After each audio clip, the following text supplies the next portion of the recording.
For more on women returning to the workforce, let's bring in Nadereh Chamlou.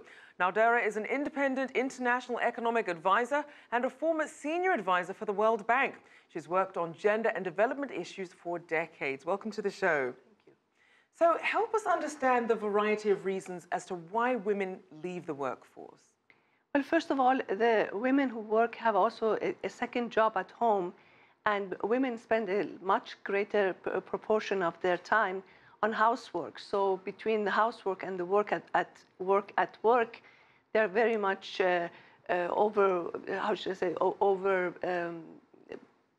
Overburdened. Yes, overburdened, exactly, overburdened. Full. And in addition to that, the cost of childcare is very high. So if a woman works, she essentially has to take her paycheck and bring it and give it to the child caretaker. So therefore, between the demands of the work, the demands at home, and the high cost of care, it becomes almost too much for a woman to be able to handle both of them. And it is more economical actually not to work in many cases because of tax issues and other factors that women decide to leave the workforce for a short period of time. And why do you think companies aren't just prepared now to really address the needs of the modern workforce? Well, we are still working in the last century, and for that reason, it is still difficult for people to realize that they need the women in the workforce. There's still a common perception that women should be at home. They should be dealing with housework, and they should be, they should be in a way, they have no place in the workforce. Whereas more and more we see with the shrinking workforce, with the aging workforce, that women's participation in the labor market is an essential. It's no longer a luxury. It's an essential for the household as well as for the economy as a whole.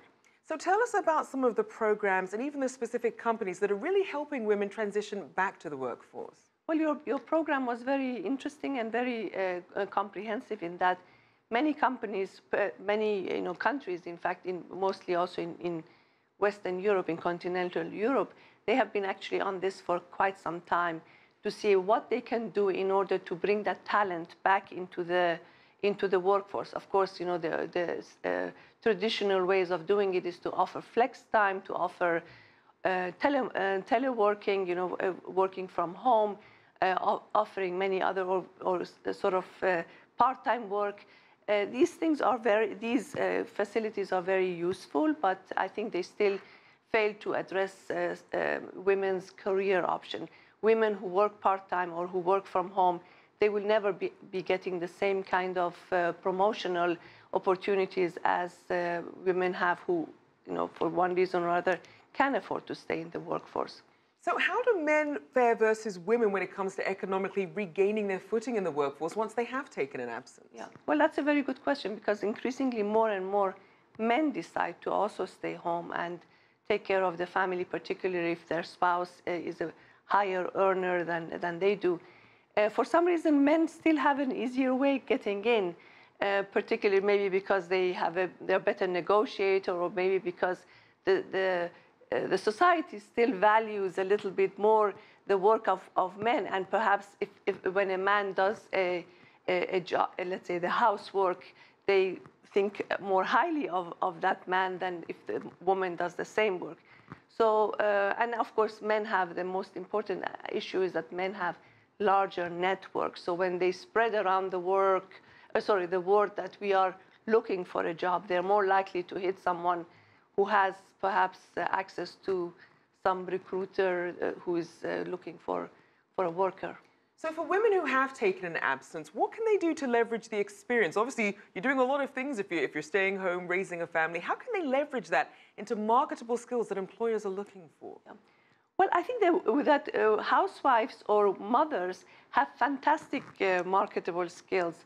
They have actually the skills that managers are very often groomed to have. They know how to deal with short-term goals as well as long-term goals. They know how to promote talent as well as to be very, very specific for special needs. They know how to budget. They know how to spread scarce resources. They know how.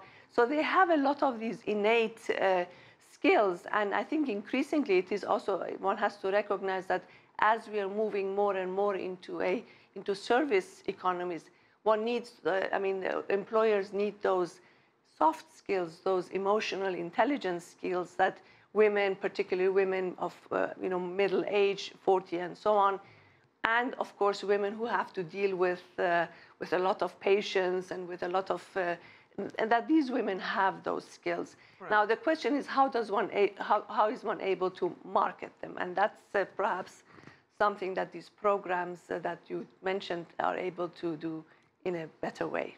Certainly hope so. Thank you so much for your insights.